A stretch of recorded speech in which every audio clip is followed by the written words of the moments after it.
catastrophe annoncée.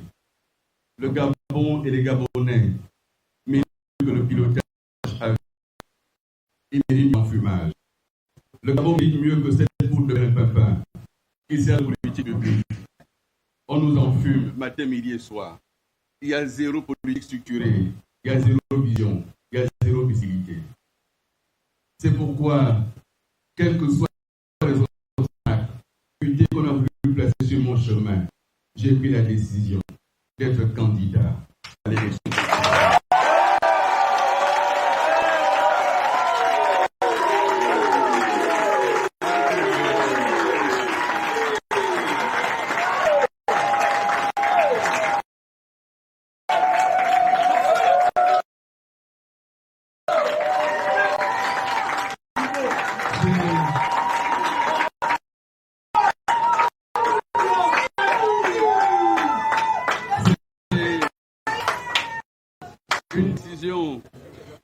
Une décision mûrie, une décision assumée.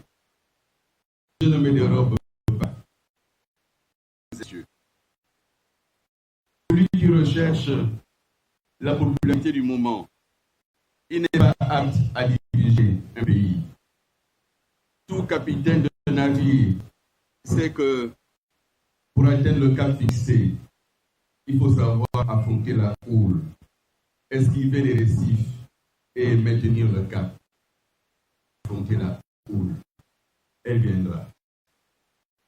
Il faut esquiver les récifs parce qu'ils sont là. Mais il faut maintenir le cap pour le Gabon. Et je suis prêt.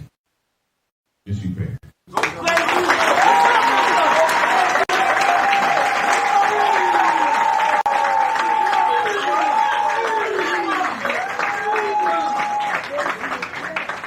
Mes chers compatriotes, celui qui espère naviguer que par temps calme, il doit choisir un autre métier que la politique. Car en politique, il n'y a pas de place pour l'improvisation, il n'y a pas de place pour l'amateurisme, il n'y a pas de place pour la fuite en avant. Et diriger un pays, les yeux fixés sur les réseaux sociaux, ça ne peut conduire qu'au pire.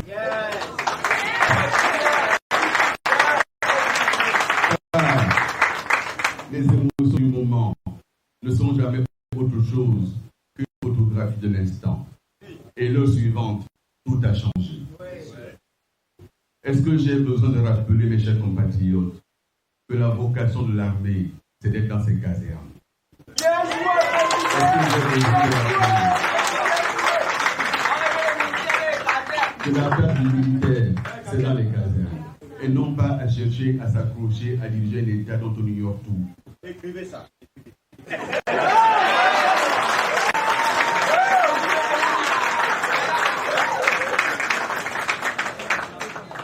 Mes chers compatriotes, avoir l'audace d'espérer quand tout semble obscur, c'est aussi la grande leçon de vie, de l'éducation d'Hélène Nossal à ma mère, d'Anon et Malheur, d'Agathe et de tous les autres. Elles m'ont transmis, mes mamans, oui, mes mamans, le sens de la responsabilité et de l'engagement. Un homme se doit. Un homme se doit. Un homme ne recule pas. Un homme ne recule pas. Quand il a décidé, il a décidé.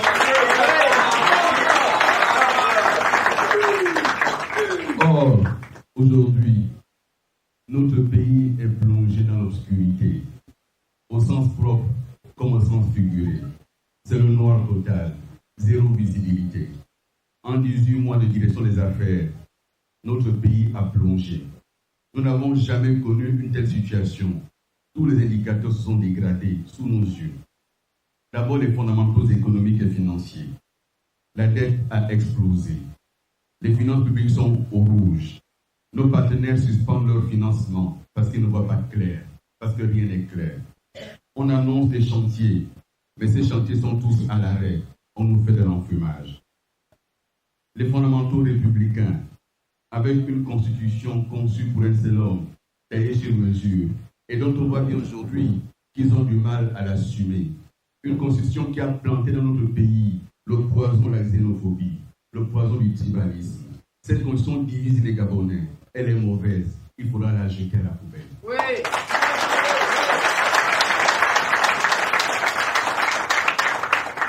Dans aucun pays au monde, une constitution n'a autorisé les militaires et les magistrats à être candidats aux élections politiques. Ils viennent de transformer les casernes en groupe d'animation. Ils viennent de transporter les casernes en parti politique. Nous devons mettre un terme à cela parce que nous respectons l'armée. L'armée a une vocation fondamentale, c'est de protéger notre pays. L'armée n'est pas là pour servir le groupe d'animation dans les stades. Ce n'est pas sa vocation. Les fondamentaux de l'état de droit, avec des graves atteintes aux droits de l'homme, des tortures dans les geôles, même de la présidence, on torture. Au B2, on torture jusqu'à mort. Et tout cela avec à la tête du pays un militaire qui, devant les caméras, affirme connaître la torture, affirme savoir quel est le degré après lequel on peut mourir. Est-ce qu'on a le droit d'avoir un tortionnaire à la tête de l'État? Est-ce que nous avons le droit d'avoir à la tête de notre pays quelqu'un qui ne respecte pas la vie? Non. La vie est sacrée. Dès l'instant où quelqu'un meurt sous les fers de la torture, le ministre devait démissionner. Le président devait rendre le compte aux Gabonaises et aux Gabonais. Cela ne se peut pas de laisser cela impuni. C'est impossible. Et nous mettons un terme à tout cela. Je vous le dis, nous ferons appliquer la loi dans toute sa rigueur. Tous les marchés publics qui auront été passés sans respect de la loi seront annulés. Je le dis très clairement. Toutes les procédures qui auront été bafouées seront annulées. Et je le dis, nous avons aujourd'hui, tous les jours que Dieu fait, des révélations de scandales. On n'a jamais connu un tel nombre de scandales qui impliquent jusqu'au sommet de l'État. Et l'on se tait. Parce qu'on pense qu'on a peur des Kalachnikov. Et je l'ai déjà dit, ces armes, ce sont les armes du peuple. Ces armes n'appartiennent à aucune famille. Ce sont les armes du peuple. Ce sont les armes pour que le peuple gabonais se défende contre l'envahisseur extérieur. Ce ne sont pas les armes pour asservir le peuple. Nous allons mettre un terme à cette manière de faire. Mesdames et messieurs, la paupérisation. J'ai initié un tour du Gabon, j'ai été dans les villages. La pauvreté n'a jamais été aussi grande. Et je le dis, et je sais d'où je viens. Je sais qui j'ai rencontré. Les jeunes, jamais le chômage n'avait été aussi élevé. Partout où je suis passé, première préoccupation, monsieur, aidez-nous à trouver un emploi. Partout, en ville, dans les villages, première préoccupation de la jeunesse gabonaise, l'emploi. 150 000 dossiers ont été déposés. Où en est-on? La jeunesse gabonaise ne peut pas être condamnée soit à être militaire, soit à être policier, soit à être conducteur de taxi. Ce n'est pas possible. Ce n'est pas possible. Mes chers compatriotes, depuis 18 mois, j'ai accompli mon chemin de Damas.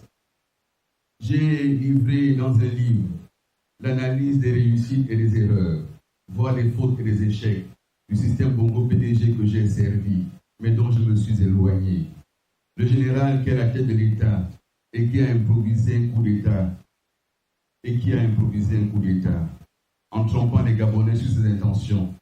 En réalité, il n'est qu'une excroissance familiale et ultime qui singe les pires éléments du passé. Il est la pire représentation de ce qu'était ce système. Ce système Bongo PDG, il faut mettre un terme à cela. Ce système PDG, il faut finir. Et je le dis haut et fort, ma main ne tremblera pas. Ma main ne tremblera pas. J'appelle désormais mes concitoyennes et mes concitoyens à la rupture la plus radicale avec ce système installé depuis 50 ans et qui n'a pas fait que du bien aux Gabonais, bien au contraire. Il faut une rupture totale. Oui. Il faut tourner et déchirer la page. Oui. L'heure est venue de couper les branches mortes ou pourries de l'arbre Gabon pour lui permettre de faire revenir de nouveaux courants cette jeunesse qui monte et qui a besoin d'une espérance, qui a besoin d'y croire, qui a besoin de penser à autre chose. Cette jeunesse ne peut pas être réduite à du matériel électoral, à qui on donne 50 000 francs, 100 000 francs, 5 000 francs, 10 000 francs pour aller voter. Ce n'est pas possible. Nous devrons mettre un terme à cela. Je m'engage à tenir fermement en main la tronçonneuse pour couper ce système.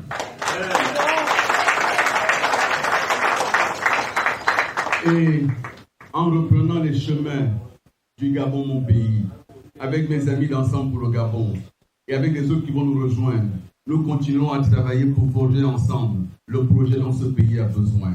J'appelle les uns les autres à nous rejoindre, à venir rejoindre Ensemble pour le Gabon, à venir rejoindre la candidature d'Alain Claude pour donner à notre pays une autre chance, une chance d'avenir. Nous devons sortir aujourd'hui de ce qui s'est fait par le passé. Nous sommes à la croisée des chemins. 60 ans après l'indépendance, il est temps de changer de modèle. Il est temps de constater que le nouveau modèle doit exister. L'ancien est fini. Il ne nous a pas aidés à nous développer. Il faut mettre un terme à ce système.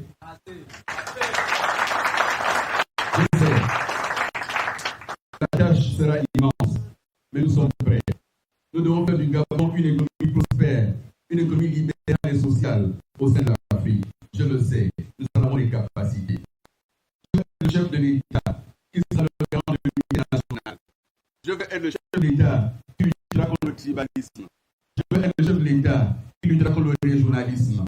Il a été dit Gabon d'abord, mais pas ma famille d'abord. Il a été dit Gabon d'abord, mais pas mes parents d'abord. Il a été dit Gabon d'abord, mais pas les miens d'abord. On a dit qu'aucune province n'est au-dessus d'une autre, mais quel est le constat aujourd'hui? Quel est le constat aujourd'hui? Je suis de Logoué-Vindo, une province longtemps méprisée. On doit mettre un terme à tout cela. Et je le dis très clairement, moi, Billy président, il n'y aura pas à la présidence la famille qui fait la loi. Ça n'existera pas.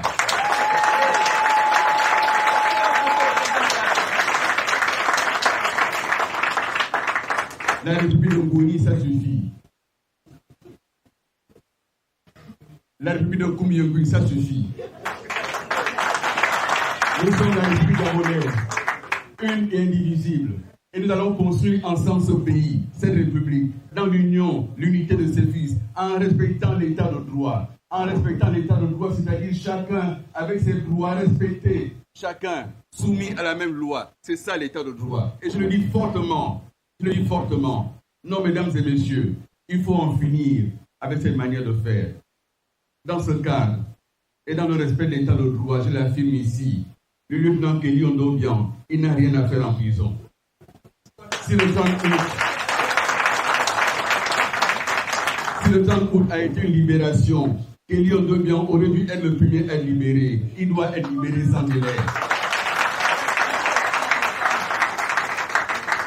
J'affirme également, mesdames et messieurs, en toute responsabilité, que M. Hervé Patrick Opianga doit retrouver sa famille. Car il a été démontré que les charges qu'on avait fabriquées contre lui n'ont aucun fondement juridique. Il faut le libérer. Il faut qu'il rentre chez lui dans sa famille.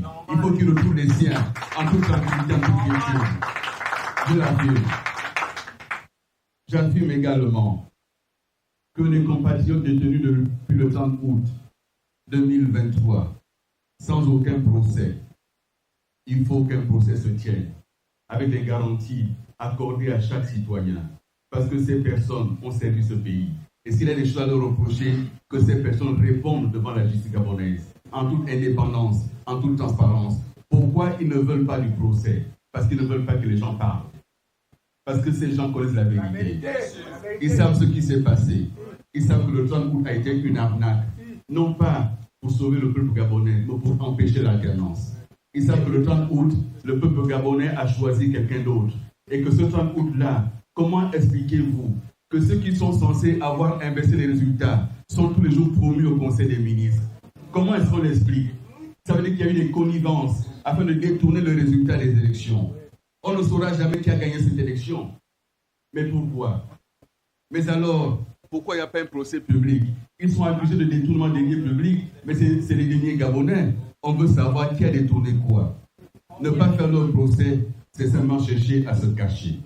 Et je dis clairement que le temps est venu pour que l'état de droit soit respecté. Le temps est venu pour que notre jeunesse ait enfin des perspectives d'emploi, des perspectives pour un épanouissement. Et j'ai un projet que je vais décrire dans quelques instants. Gabon Direct.